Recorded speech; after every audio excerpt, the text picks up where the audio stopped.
Hi, this is Mitch Schneider, and I'm presenting the Mojo app and the cognitive behavior theory.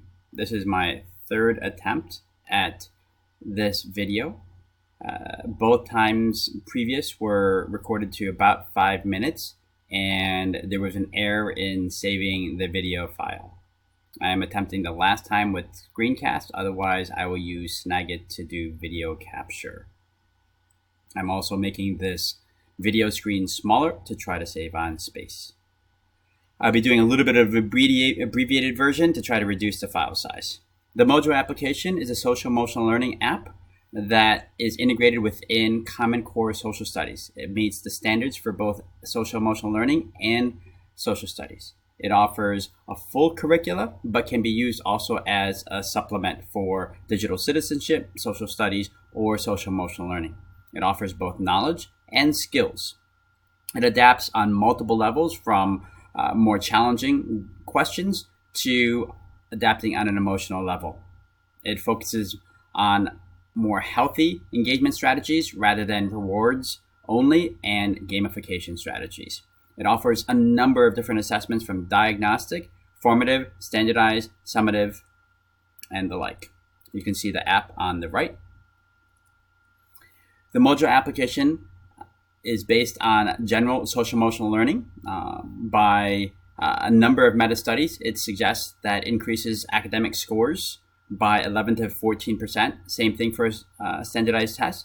It helps produce positive social behaviors and self-awareness at a rate of about 10%, and reduces negative behaviors such as cyberbullying and bullying by about 9%. With the Mojo application, schools don't have to find additional time within their schedule to integrate social emotional learning, do not have to have specialists that they typically can't afford to help with curricular integration, and it increases social emotional learning from 30 minutes a week on average to 2.5 hours a week. Social studies, we know, offers benefits from awareness, empathy, and historical context, offers 21st century critical thinking, and certainly an important global citizen perspective. The cognitive behavioral theory, developed by Robert Gagne, he lived from the early 1900s to the early 2000s. He was a pioneering education psychologist. He was sort of inspired by the behavioral theory and information processing theory. He offered a new framework for more of an applied framework for educators, and he produced a 9-point guideline that will be used to assess the Mojo app. On the right, you can see sort of the teacher interface. Sort of the 9 points include gaining attention. Well, the Mojo app provides a brief summary of the topic that's going to be covered from the previous grade's perspective or the previous unit's perspective, building on that constructivist knowledge. The objectives are shared in a summary with vocabulary words, and those can be accessed at the beginning, throughout, and typically before the assessment. Stimulate recall. Lessons ask them to participate in knowledge and skills activities that require recall. It also asks for them to take the social studies lessons and try to apply it to their own life, especially in an emotional context. Students can also interact with the journal as well. Materials are presented through a video, reading, and activities, and again, integrate social studies and SEL. Oh, let me play a little video here. It just shows like the teacher being able to see who's asking for more help by doing a handover there. I thought there was more, but that's it.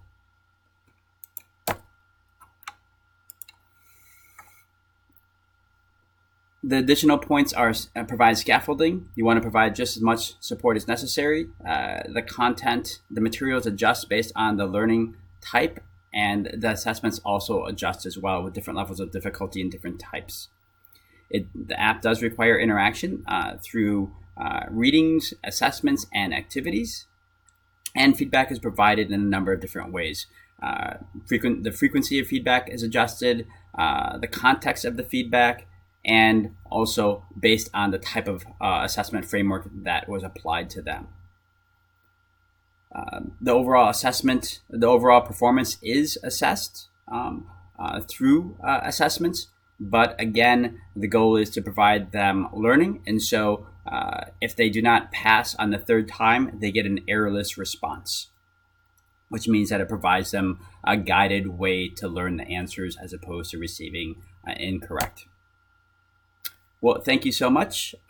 Again, just wanted to go as quickly as possible.